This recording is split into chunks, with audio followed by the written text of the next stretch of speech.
all of those areas were alarming. And it does take me to the trenches, Bo. I mean, you talk about getting physically whipped. I still don't know if Caden Proctor has blocked anybody. I mean, you got to be absolutely kidding me to get manhandled like that up front. But you know what it is? It's a lack of respect for your opponent. Because you come into a game like that, you've got a team that's 2-10, you've got the quarterback that's talking smack in the offseason, and your whole mindset is these guys aren't any good. You know, we'll just go out there, put our pants on, put our shoulder pads on, our helmet, and we'll beat up on them. And to see just the lack of energy and urgency in Alabama's football team, and then you're on the road, and then the worse it got in terms of Florida State's crowd getting behind them, Florida State starting to kind of get into rhythm, Alabama didn't answer. There was no pride. There was no step up and put a stop to this right now. We've got better players than you do. I didn't see any of that, and that is disturbing. And that being said, and I say this as a blanket statement across college football, I'm always very, very cautious to make definitive declarations about what a team is going to be off of week one. This isn't the NFL. You don't have a 4 or 5 week training camp. You don't have 3 or 4 preseason games. You go out there the first time. It's live and it's real, and so is the result.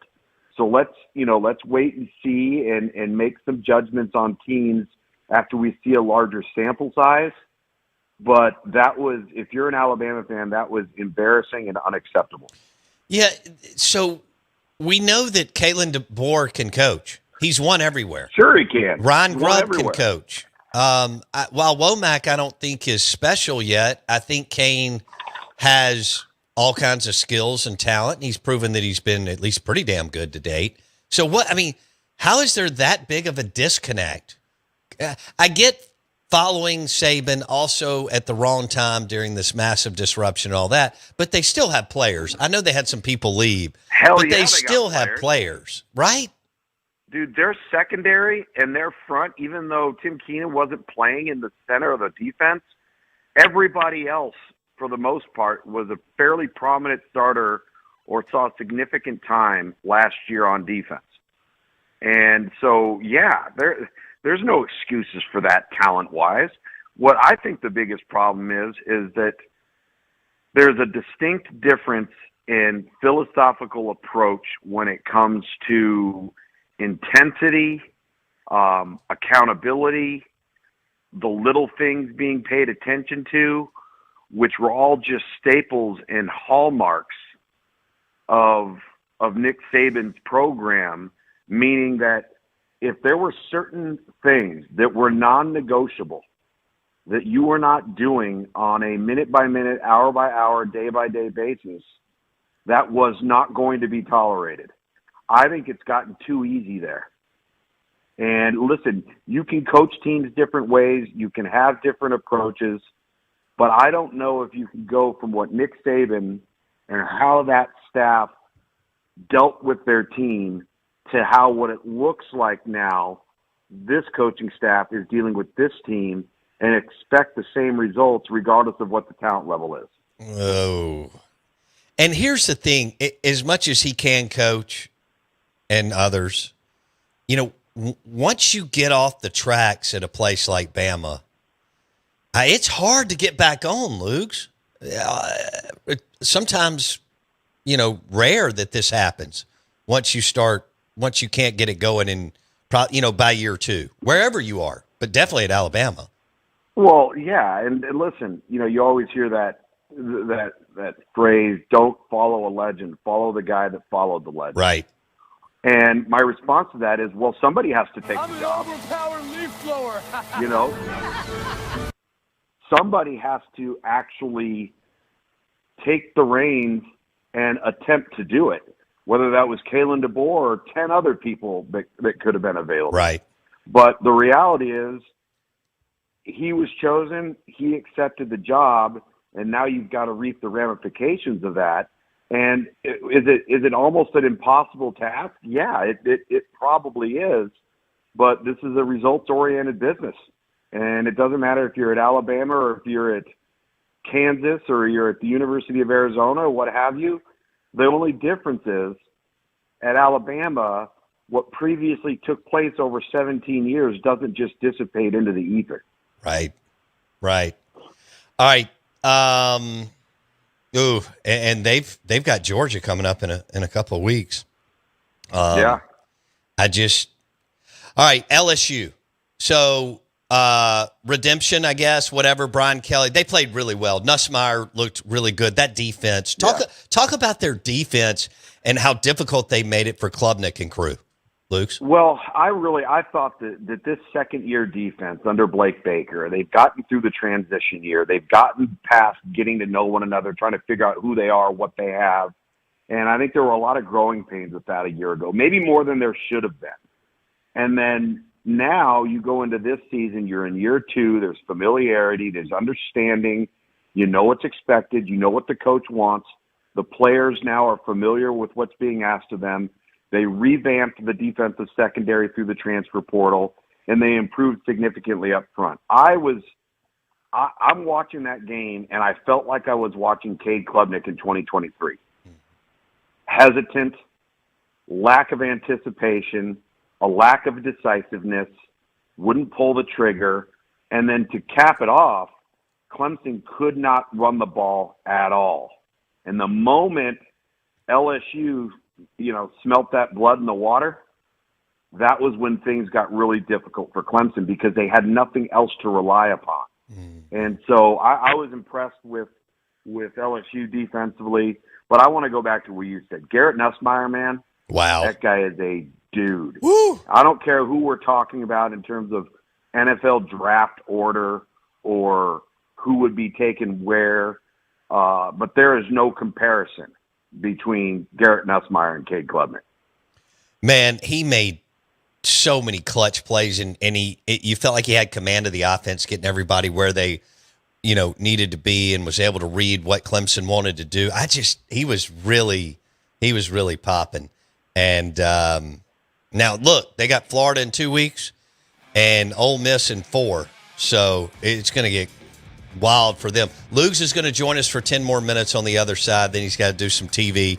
Tom Luginbill, national college football analyst with ESPN. He joins us on the Farm Bureau Insurance guest line. We're live in the Bank Plus studio. Morning Drive is driven by your next GMC Sierra truck at Fowler GMC. Pearl Brandon.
Your SEC Insider Hit this morning is brought to you by Farm Bureau Insurance. Bundle your auto and home and save with your local Farm Bureau Insurance agent. Go local, go with the home team, as Jake Mangum likes to tell us, playing for the Tampa Bay Rays. Shout out to Mangum.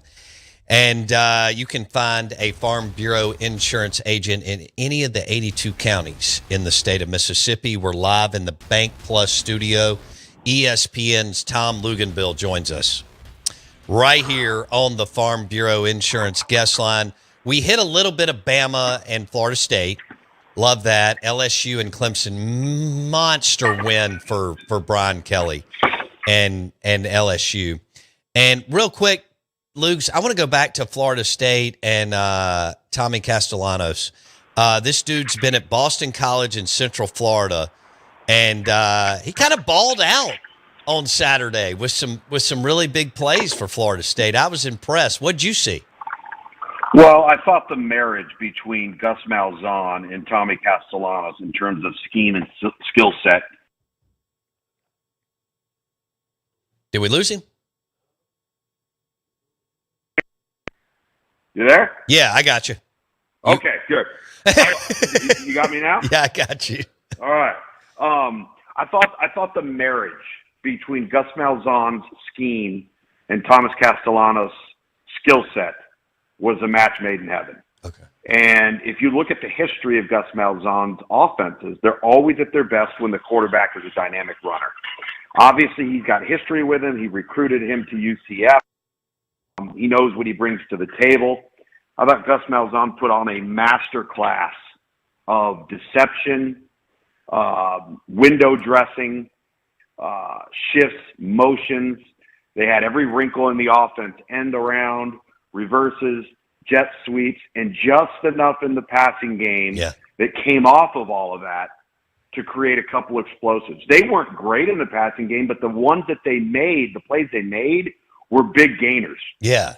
They made big differences in the game. And then what happened is Gus Malzahn, probably without knowing this was going to happen, certainly didn't anticipate it, was able to utilize Alabama's lack of effort and lack of awareness of what was happening against them. And so basically all of the movement and all of the different things that create eye violations and false steps became over-magnified because Alabama wasn't dialed in. And then it just got worse and worse and worse. And you got to credit Florida State, man. They were hungry. They had a chip on their shoulder. And they executed to a level that a lot of teams don't execute to in week one. That's why, when you look at the weekend as a whole, right? And I talk about not having preseason games, not having live games, not having the ability to go against other people. The only game we watched this weekend, this is in my opinion, where two teams looked like they'd already played 2 to 3 games was Miami and Notre Dame. Yeah. Yeah, fair enough. And maybe Florida State. Yeah. Yeah. So Florida State, huge win. Their path, look, man, Florida State and Miami and Clemson are in a conference where the path of least, even Clemson losing, but with Miami winning and Florida State winning, I'm looking at their schedule. The path of least resistance is there, Luke's, for them. All three. It is. It is. Now, again, like we talked about when we first came on air, there's a lot of football to be played, right? We can't project injuries. Nobody has a crystal ball. I also think, though, for Florida State, when you look across the league in the ACC, the quarterback play is really good, right? You've got Haynes King. Good grief. Haynes King, Carson Beck, C.J. Bailey at NC State. I even think Stephen Angeli's got a chance at Syracuse to be pretty good. That kid hung in there against Tennessee the other day really nicely. Chandler Morris means a world of difference to Virginia. They hammered Coastal Carolina the other day. So, if Thomas Castellanos can stay on schedule, and that's the thing about him, and I've broadcasted 4 of his games, and this is something that I'm waiting to see if it materializes. When he's at his best, he is a handful. But when things haven't gone well for him, he hasn't responded overly well. Okay. So what happens if you have a bad series, you have a bad half, maybe you lose a game?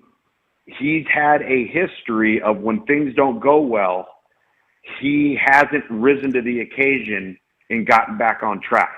And I'm not saying that he's going to not do that or do that this fall. I'm just telling you what the history has been. All right. I love that. Tom Luginbill on the Out of Bounds Show. We're going to switch gears and jump to week 2 because we've only got Lugs for a couple more minutes.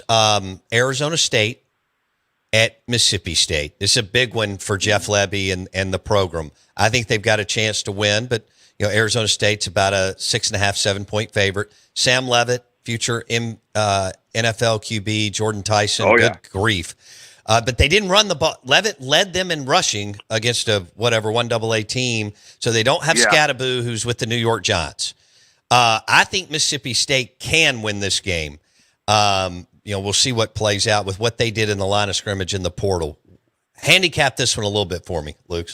Well, I agree with you. I actually watched the Arizona State Northern Arizona game late. I was just getting out of studio, and in many facets, Northern Arizona caused them a lot of problems. Now, listen, that could be you're going into game 1, you're playing an FCS opponent, you're not as dialed in. We saw a lot of that this past week. Right.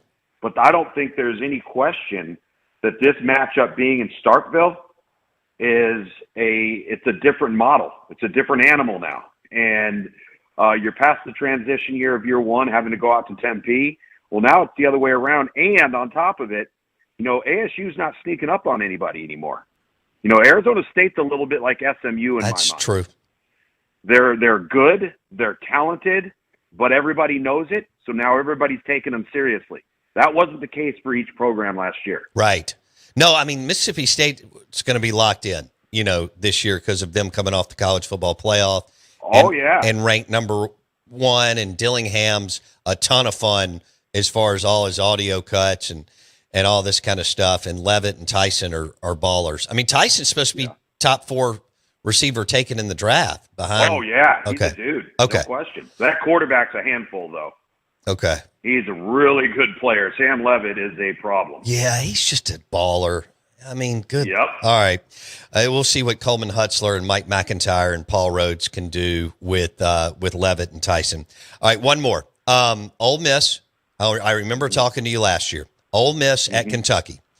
I mean, Ole Miss was a 17.5-point favorite last year. I still can't believe they lost considering how good Kiffin and Golding are in that senior class. But they're going to Kentucky.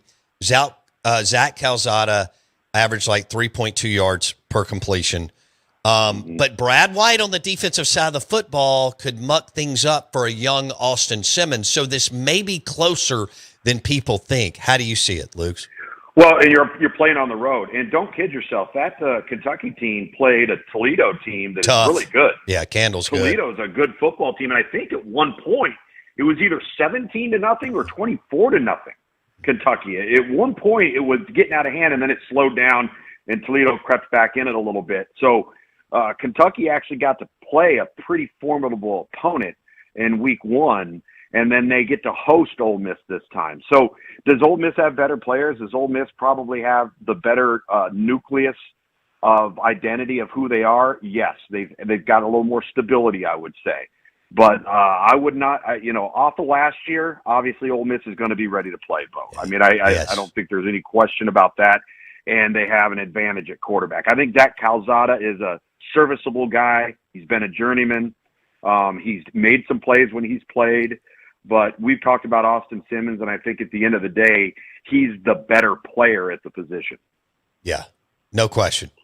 So Brad White, defensive coordinator, who is fantastic. He's the best thing on the Stoop staff against Kiffin and a young Austin Simmons, who is insanely talented, but hasn't, started a road game in the SEC.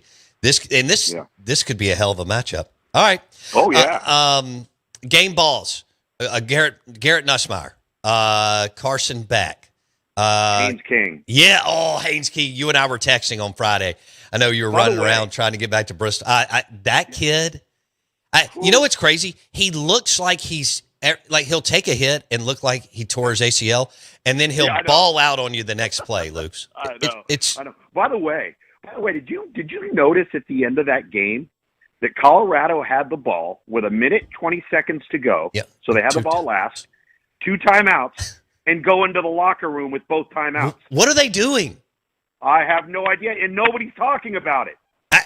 I don't. Why is nobody talking about it? I don't understand what Pat Shurmur and Prime were doing, taking 2 timeouts in the locker room that you can't do anything with.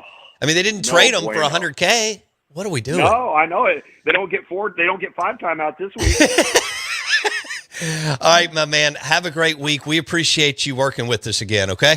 Yeah, we'll talk to you next Monday. Hi, bud. Tom Luginbill, national college football analyst with ESPN.